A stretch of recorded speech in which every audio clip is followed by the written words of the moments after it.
I add one other Sure, thing? sure. I guess what I've said so far could represent this as also a highly sort of private, individualized, even isolated process, right? It's just me in my head and my heart with a Hmm. sense of where I'm supposed to go and then what I'm doing every day to sort of stay open to that. But that is actually not my story at all. Another massive part of the story is my deep friendships Wow. that, You know what? folks who walked alongside I me in the process. Go yeah, ahead. I didn't want to cut you, but Yeah. that's the next question that I really wanted to Yeah. ask. So I was looking at the internal aspect or the Mm-hmm. personal one, and then we look at the external, how the environment, because human beings, we being social creatures, we are very responsive to our community or environment. So I was kind of drifting toward that Mm-hmm. angle that how did your environment impact you, or how were you relating with your environment at this point in your life? So you can Mm-hmm. continue or go ahead with it. Yeah, the people in my life that I'm closest to, and I really have been blessed with just Wow. an embarrassment of riches Mm, in terms mm, of folks who care deeply about me yeah. and who I love. I'm hugely thankful for that. And in this season of sort of vocational discernment, Mm-hmm. right? Like I was regularly in conversation with this group of folks about what was going on. I hope that I didn't do too much dominating of the conversation, right? Probably Yeah. a little bit of that, uh, but to be able to bounce my experience off Mm-hmm. of other people who Yeah. were invested in me, right, and Wow. also wanted good things for me, and to be able to hear their Mm, perspectives and their encouragement mm, and receive their probing questions, mm, right? Um, there's a writer whose book I really want to pick up, but he's writing. He's a psychologist and a person of faith, and he's talking about extended cognition. mm. And my understanding so far is that it involves the notion, you know, I I definitely don't want to say groupthink because that has a very negative connotation, Yeah. rightly, but so not groupthink, but the sense that actually our brains, our cognition is extended Mm. into our environment, right? And Environment. into our Yeah. relationships. And that what I know is not only something that Mm. I know as a Wow. kind of like standalone entity, right? Mm. The things that I know are completely intertwined with Wow. what you know, Wow. right? And what that That person person knows. know. And like there's this kind of networking that happens Mm. that gives us a sort of collective access Mm. to wisdom. Yeah. And so that was hugely important for Wow. me. That's so beautiful. Looking at it this way, it opens my mind up to something very nice, that's why you really like to have conversations with people, as we were talking the other day. Mm. And it's very, very beautiful how you just be so enlightened by one person's statement or what someone else is saying, even though you might have that idea back with yourself, but collaborating with people through rubbing off of ideas will kind of enlighten you, brother. So that, as you said, we'll have like a collective wisdom, something that will help us move on with the thing that we are called to do. Yeah. That's so very, very, very inspiring. And also, connecting with people is, I think, something that every individual should really invest in. And I mean the right people, of course. So that's very, very important. So let's kind of shift gears a bit. We want to talk a little bit about vocation or purpose, right? So personally, to my understanding and my belief, I think that the moments that we go through, the brink moments that we go through, they are actually vantage points that connects us to the divine purpose that we are supposed to fulfill, the vocation, the calling that we are supposed to fulfill on this earth. Our brink moments kind of shape us so that we can fit into that perfect hole Mm. of fulfilling that purpose that God has for us, Mm. right? And talking about this, as we've discussed in class already, we were looking at this text by Palmer, right? And one thing that stood out for me was, before I tell my life what I want to do with it, I must first listen to what my life wants me to do, right? And that particular, And who it says I am. and who it says I am. And that particularly stood out for me, right? How should individuals listen to their lives so that they can walk and fulfill the purpose for which they are supposed to fulfill on this earth? Yeah.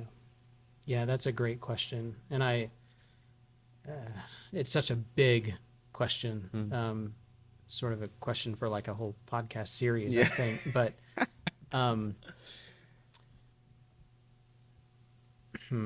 where to begin with that? Well, I think this sort of part of what Palmer is driving at is ask an identity question before you ask a behavior question or an action question. You know, before what is it that I'm supposed to do, first, who am I? And now I don't think that those things are disconnected by any means. I Yeah. think those are also quite integral. But to give just like a kind of, silly example of this, I like to say something like, well, hey, I think it could be super fun to like be a professional basketball player. Okay, but I'm 5'6", right?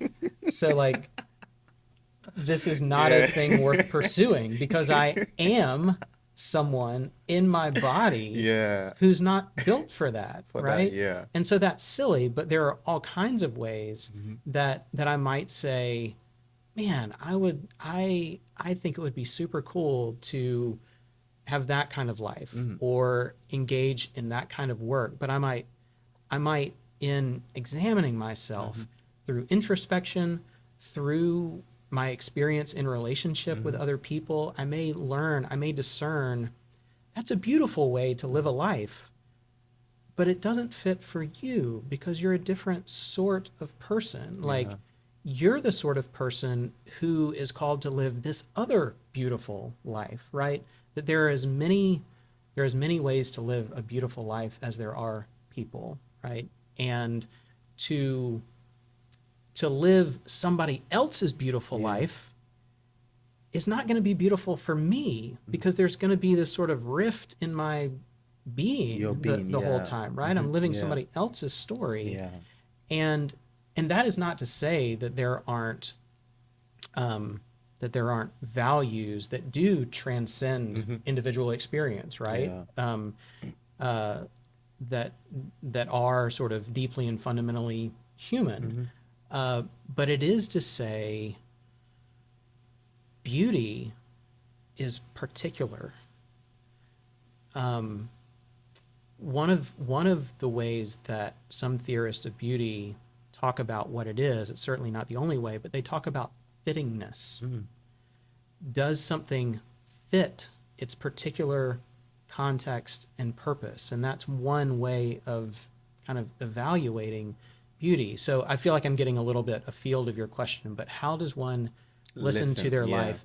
You know, something that Palmer says in that book and that I've heard elsewhere is think a little bit, and this may work better for some people than for others because we have different childhood experiences and some of ours are very traumatic. And so that, but the thought is pay attention to what you were doing when you were little. Wow. How did you spend your time when you were a 10-year-old, you know?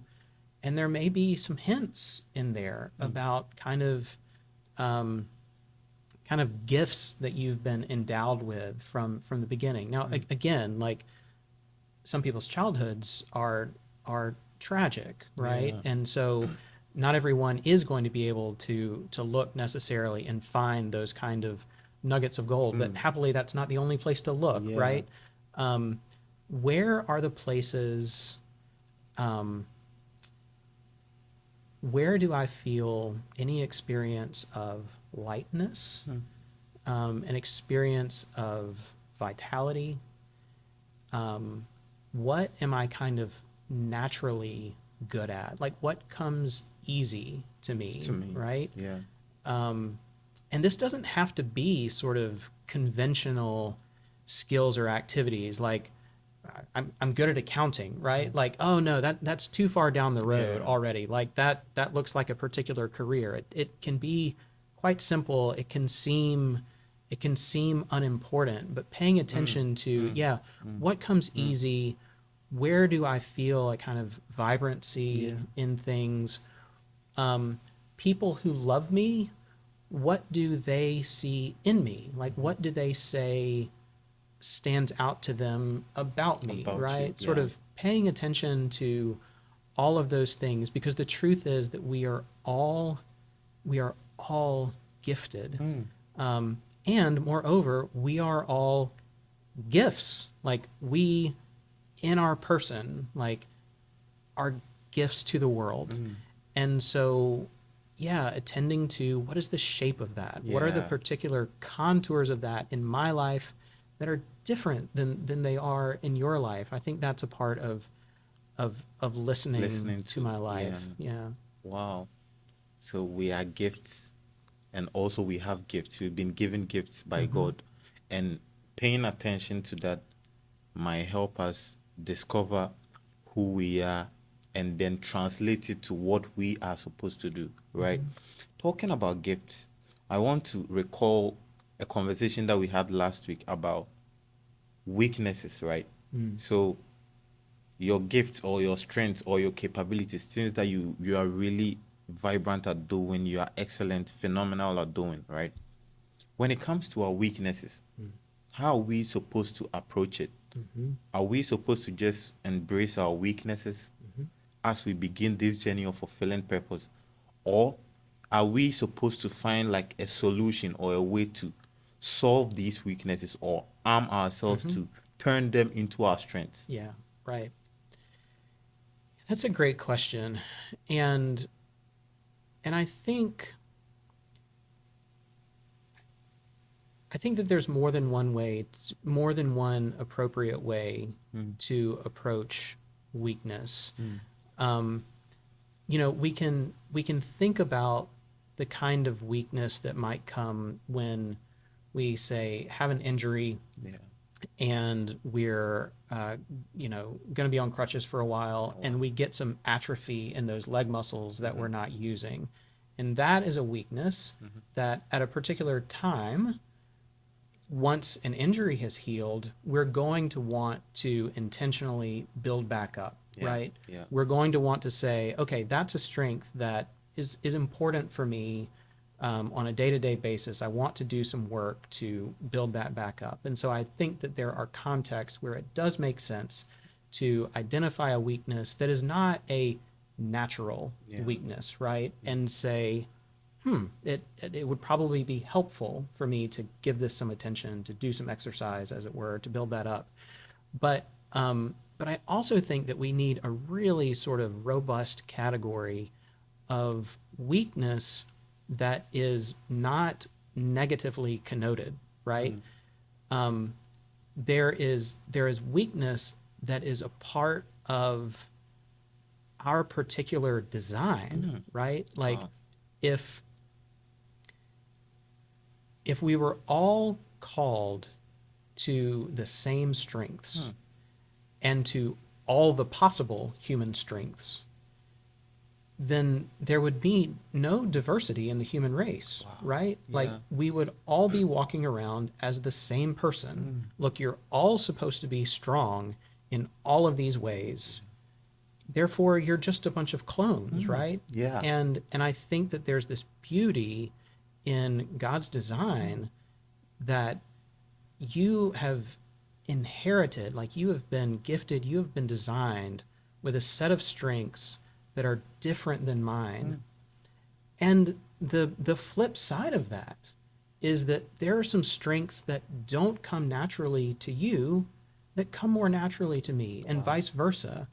And I think that that's a really good thing, because I think that that fosters, well, a number of things. One, I think it makes looking at our kind, at humankind, a kind of kaleidoscopic experience Yeah. of, um, Genesis talks about humankind being created in the image of God, right?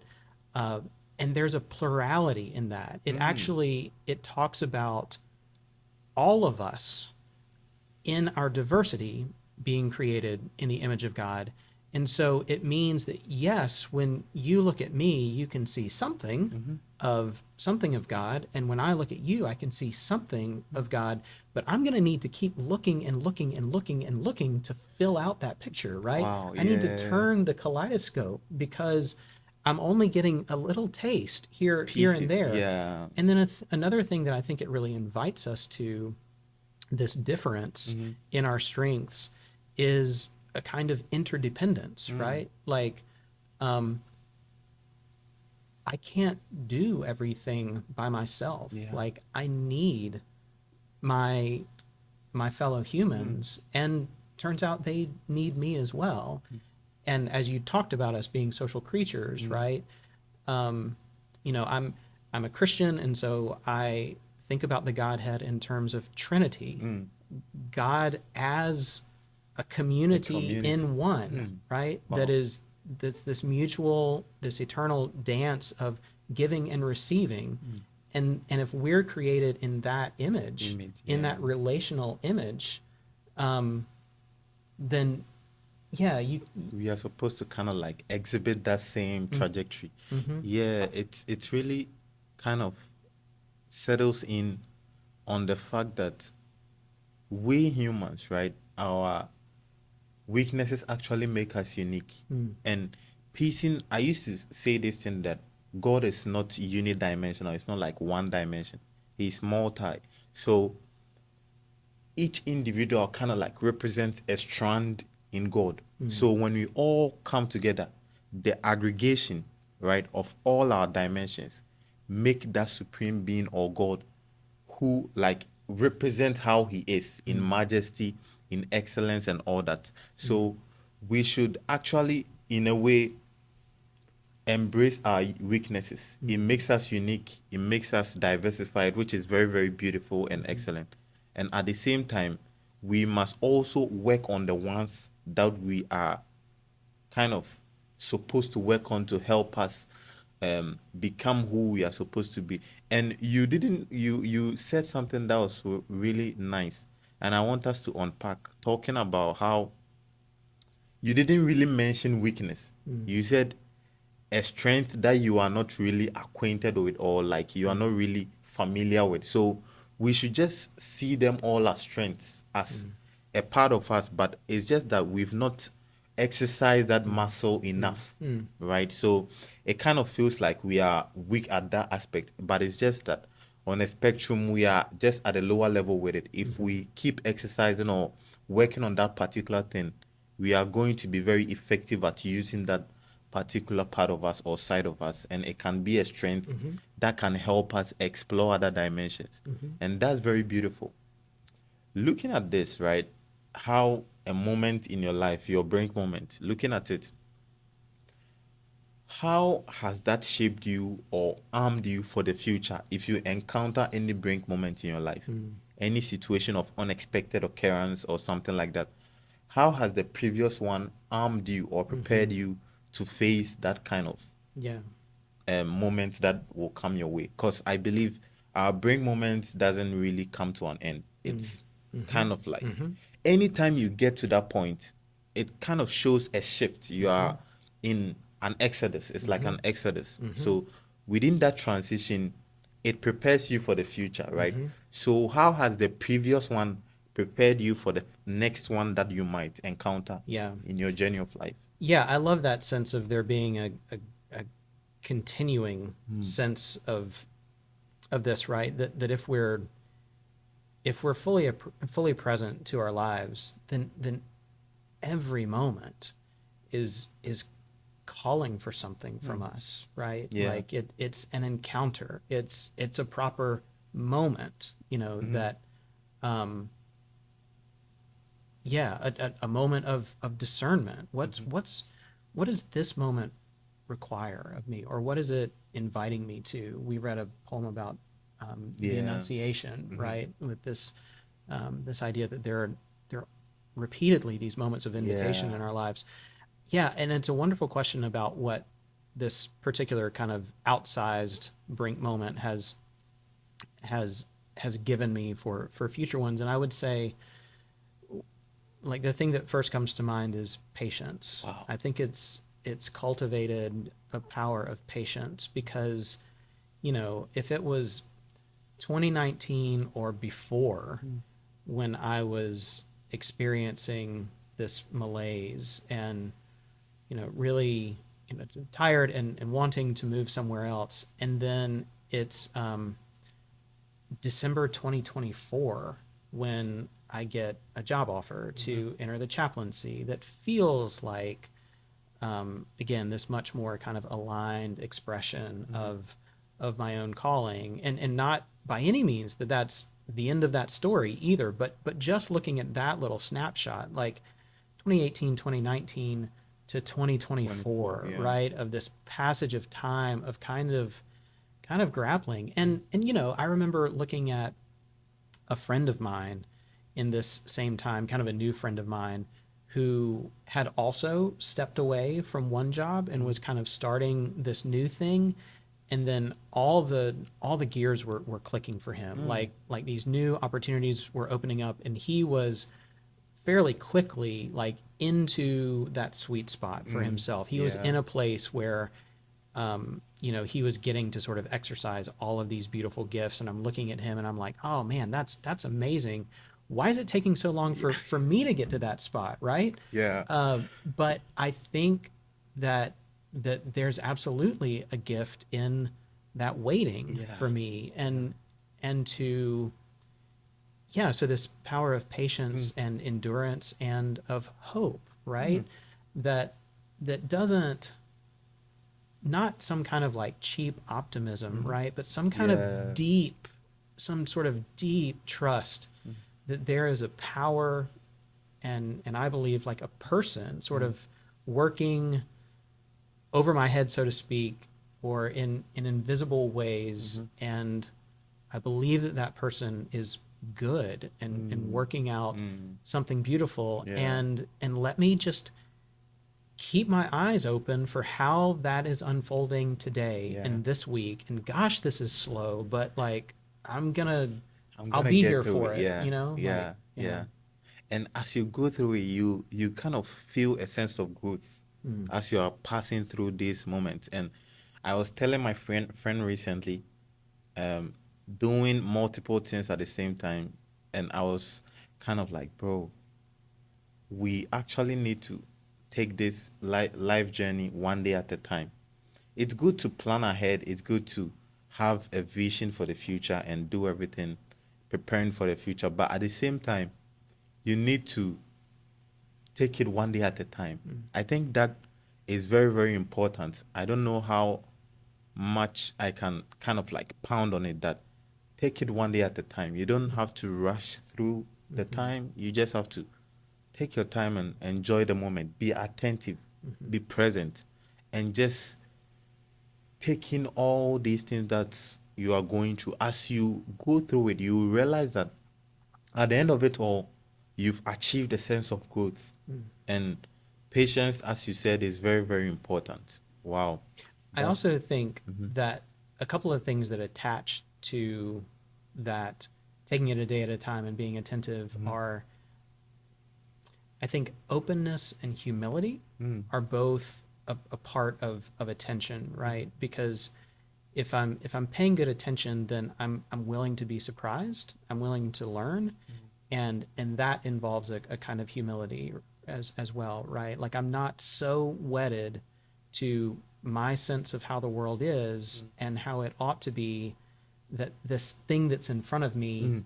it can't surprise me, Yeah. right? Because I already know what this is and where it's supposed to go. But so those practices of openness and humility, Humility, I yeah. think are really important Very, here very too. important And too. I certainly got some schooling Yeah. in, like, I'm supposed to be in this kind of position. Don't put me in that position. and Yeah. and God being like, can can you just come with me over here into Yeah. this position for a little bit? Like Wow. I'll be there, Yeah. and Yeah. yeah. Wow. That's so powerful. Right. So, what message do you have for someone at a brink moment in their lives? What one message do you have for them as they are going through this moment? What message do you have for them? Well, I do think that these moments they are highly individualized, right? They're deeply personal. They take the shape they do in relation to the shape of a person's story before then, right? Like they feel the way they do, they look the way they do because of a person's experiences and identity up to that point. And so, I'm hesitant to kind of offer a universal sort of thing, Yeah.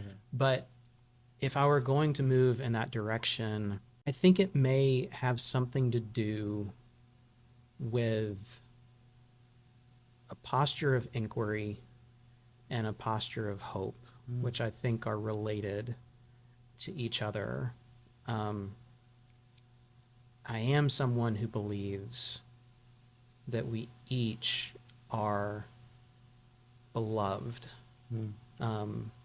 that we aren't here by accident, and I don't even mean that in a way that it can sometimes take the shape of like, oh, every single thing in your life is some, kind of Yeah. cosmic conspiracy sort of thing to whatever. I just mean, I don't believe we're accidental, right? Like I believe that we exist because someone way bigger than us loves us Yeah. and took joy in sort of dreaming us up, as it were, and wants very much to walk out a story with us that we have a hand in writing.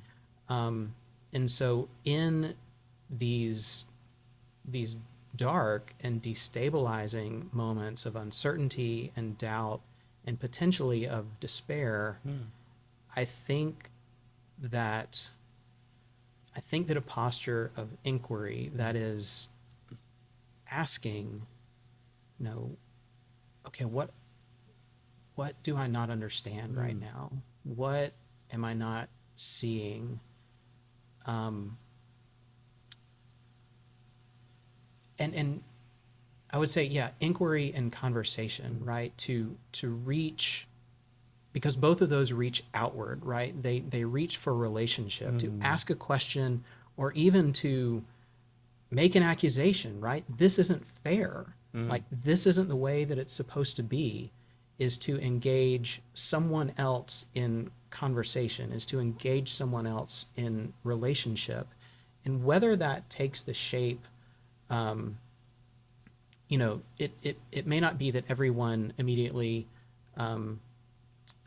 finds a capacity to sort of direct that to a being called God or Yeah. something, but whether that takes a religious shape and or the shape of conversation and inquiry with another person or multiple other people, I think that outward turning and that connection, that movement toward relationship is deeply important in this Very, place. very And I think that doing that, I think that act itself, to move toward another and to offer my scary or crazy making experience up to someone else's, to share that with someone, that's very vulnerable.